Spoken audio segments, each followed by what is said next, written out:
Labdien! Kaut kādu laiku atpakaļ noskatījos vienu inčīgu video. Tāds anglis, ja nemaldos, jauns čalis, super foršs galvnieks, atrada, kā atrisināt festulu figūru zāģiem tādu sasāpējušos nelaimi, ka tas asmens iet. Anglis tas ir wobbles.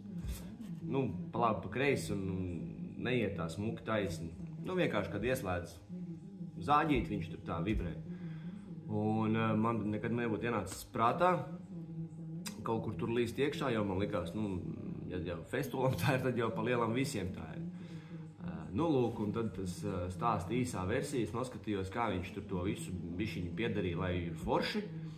Un es domāju, man kolēģim arī bija zāģis, tas ar to lociņu augšā, tāda versija, un viņam kopš pašas pirkšanas tas zāģis ritīgi šidā te iet.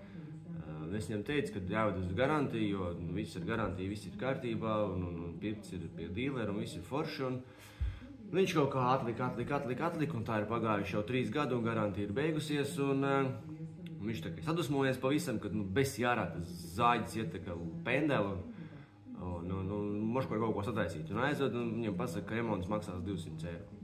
Nu, kas ir varbūt daudz, varbūt maz vai kā, nu viņš nospļāvās un nopirka citu zāģi. Jo pa, nezinu, tur 300 laikam vai cik tur, nu varbūt ne gluži 300, bet nu varēja nopirkt jau pliko bez aķīšu vienkārši to desu.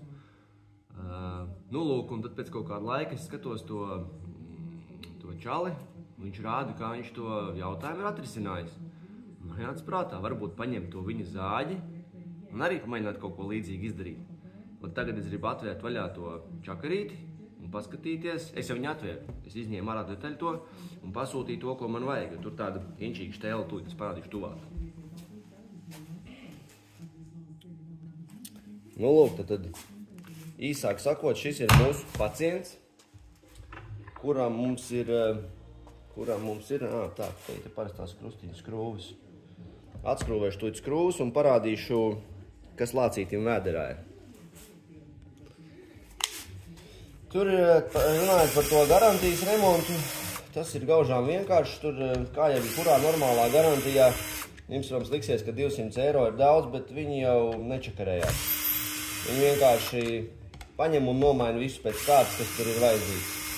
Un tad, kad parādīja to garantijas izrakstu, defektācijas, tur arī bija viss ātrumkārbas nomaiņas, vāka nomaiņas, tur viss pēc kārtas. Nu, ja viņi tā uzskata, ka tas tā ir vajadzīgs, nu tad tas tā ir vajadzīgs, un tur nav ko baigi ar viņiem strīdēties. Bet man likās interesanti tieši tā versija par to, kāpēc tas čalis, tas anglis, izdomāja, ka tas ir jālabo, jo man tur nebūtu ienācis prātā pat līst iekšā, bet varbūt tas patiešām varētu strādāt. Tā.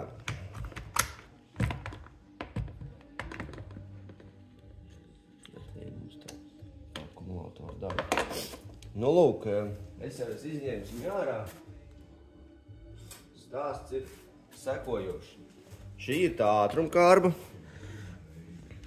Šī te, kur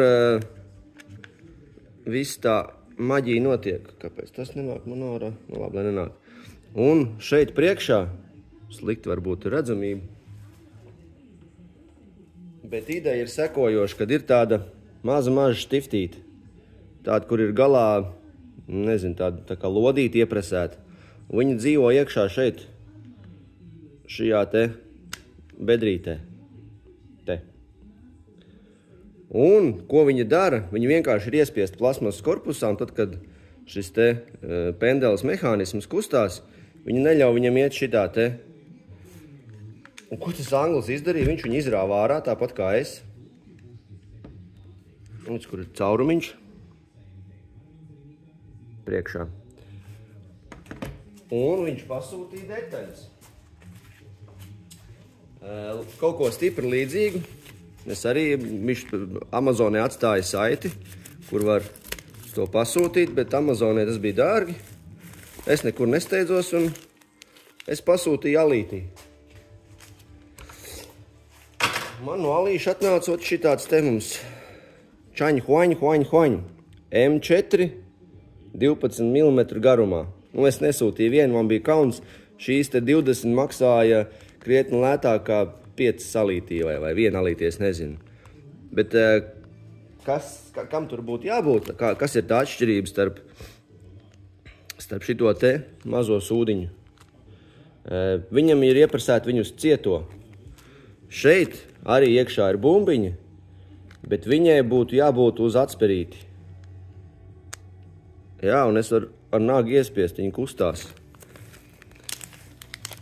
Un tas nozīmē, ka tu varētu pieskrūvēt to attālumu, pieregulēt tik precīzi, lai... Jā, tur patiešām ir atsperi, iedomājies. Šajā mazajā draņķītī vēl ielikt iekšā atsperi, tas ir kaut kas fenomenāls. Ko tik cilvēki neizdomā. Nu, lūk, mums misija tagad ir šo te ieskrūvēt, jo viņam vajadzētu pēc diametra stipri labi atbilst tam caurumam. Tur nav ne vīta, nekas, bet tas ir plasmas un tas ir metāls. Un 100 punktajā plasmasā viņš ieskrūvēsies iekšā un pats sevi uztaisīs vītu. Un tas mēģināšu viņu tur ieskrūvēt iekšā. Vienīgais viņš saka, ka ir jāpieregulē tas dziļums kaut kā pēc čuņika, lai viņš nav pa stingru un nav pa vaļīgu. Un pēc tā, kā viņš parādīja, tas nazīts, ja viņš gāja šitā tukšgaitā, tad viņš pēkšņi gāja smuki. Čik, čirik. Ko es te daudz runāšu, pamēģināšu kaut ko pats arī izdarīt. Ko mums te vajag? Te kaut super mazu seškantītu vajag. Tā, tūlīt sameklēsim kaut ko mazāku.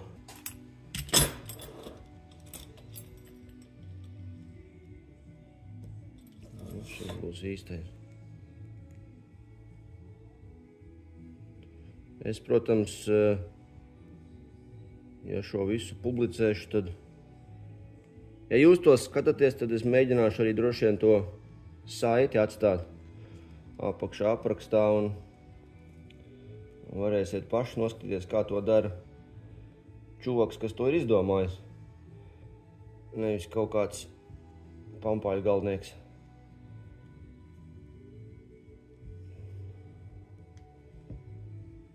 Tā īsti nevar saprast, viņš tur skrūvējās iekšā. Viņš gan teica, ka nepieļaujiet kļūdu, un es sākumā biju izjaucis ārā visu to. Tur bija normāls čakars, viņu salikt apakaļ, tā kā jaukt ārā baigi neko nevajag. Vajadzētu to visu izdarīt ar minimālu demontāžu. Bet, viņš zina, kā to darīja pirmo reizi. Es jau tā kā es gudrus, es noskatījos, kā viņš to dara, bet viņš darīja to pirmo reizi, un viņš jau nezināja, kas tur ir jādara. Jā, tā ļoti skaisti, smuki, viss skrūvējās iekšā. Gan tur nav nekādas vītnes, nekā.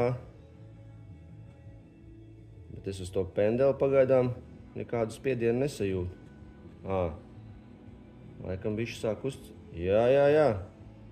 Kustās, jā. Jā, to pendeli var smuki paspiest uz priekšu. Un tagad skrūvējot šo skrūvu iekšā, šī te pendeli man bīdās uz priekšu vai uz apakaļ. Un tas ir tas, ko viņš teica, ka vajag atrast to kaut kādu optimālo pieregulēt. Par ko man bija bažas? Šeit otrā pusē ir tas pendeles mehānisms. Par to viņš neko nestāsta, jo tas, kā tu esi pagriezis šito... Nē, pagad, tas ir apakša, tas ir rullīts. Tas ir rullīši, jā, tu ar šito maini to rullīšu attālumu līdz asmenim. Jo viņš par to neko neteica, un es domāju, mainot šo te, to rullīti, bīdot tuvāk, tālāk, tas jau arī attieksies uz to, jo uz to nāzi būs lielāks spiediens. Bet ja jau tur bija tā cietā štifte, tad jau visticamāk, labi, ko es te daudz runāšu, es mēģināšu atrast to brīdi, kad viņš sāk spiest, un tad salikšu vēlreiz kopā un pamēģināšu, vai ir kaut kāda starpība. Kaut gan, eksperimentu pēc, man vajadzēja īstenībā viņu pamēģināt nodemonstrēt bez tās skrūves patiesībā. Bet, labi, jau ir pa vēlu vainīgs. Bet, jums jātic ir uz vārdu, ka šitas gāja pilnīgā razmasā. Tā, labi, es te kaut ko bišķi esmu pievilcis. Pazavērsimies, kā tas viss izskatās. Tā, šito saliekam apakaļ.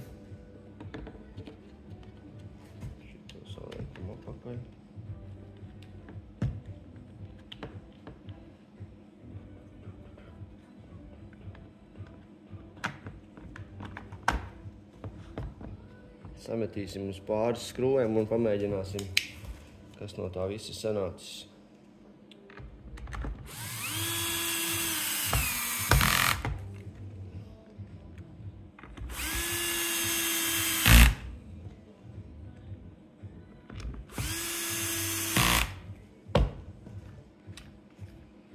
Tā, nazs.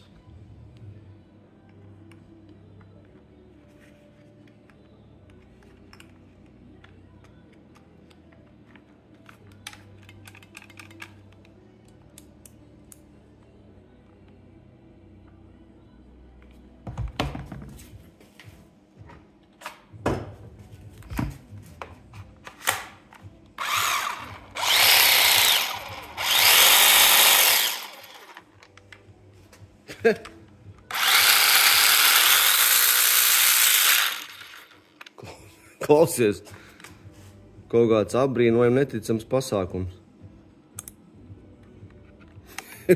Izskatās, kad ir izdevies ar pirmo reizi. Vajag jāpieregulē ar šitas apakšējais žoklis. Tas ir kaut kas fantastisks, klausies.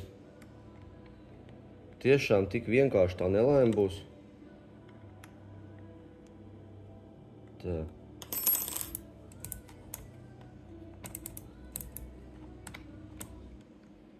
Kāpēc tas neiet tālāk? Viņam baigi nemainās, jo man tagad tā štifte neļauj laikam. Nu, šitas labs prikals ir, kāpēc šitas tā nestrādā. Mums ir otrs zāģis, mēs varam intereses pēc pamēģināt, kā otrs kustās. Man liekas, ka tai regulācijai bija jābūt lielākai. Tā, ka mums ir otrs zāģīts.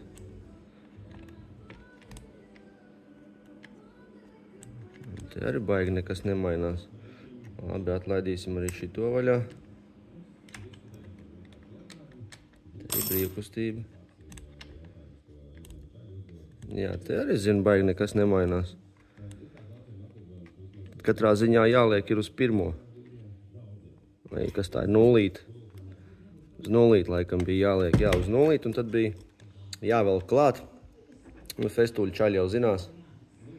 Festuļu čaļu vai festuļu meitenes, ka tā ir jādara. Jo festuļs pozicionē to figūru zāģi gana labu, tāpēc, ka viņam ir apakšā vēl viens žoklis, kas notur to asmenīti pareizā pozīcijā. Un tie asmenīši festuļam ir dažādi biezumi. Ir tie klasiskie Carvex, kas ir visbiezākie.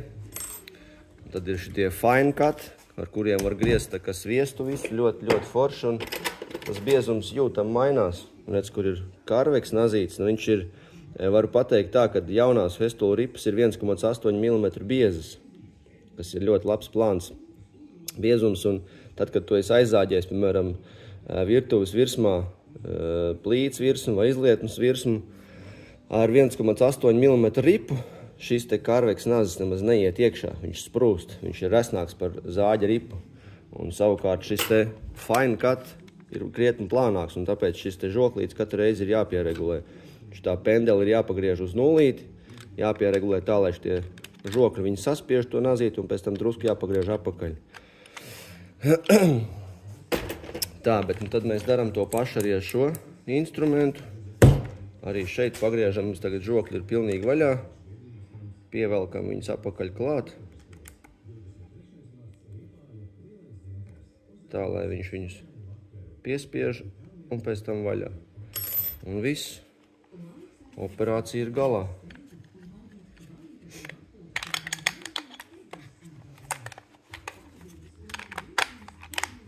Nu.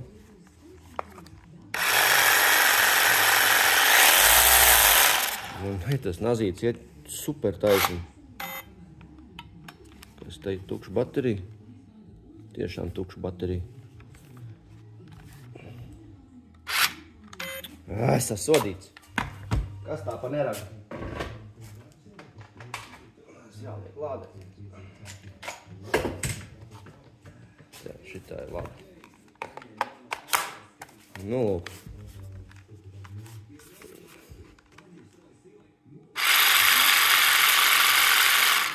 Nu, super labi.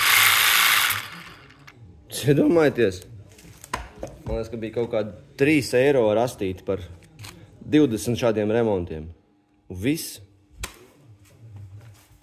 Es esmu šokā. Bāc.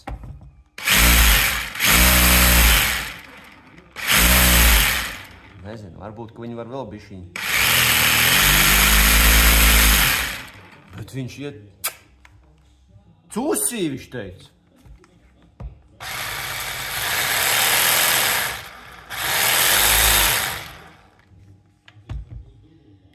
Nu, ko es jums varu teikt?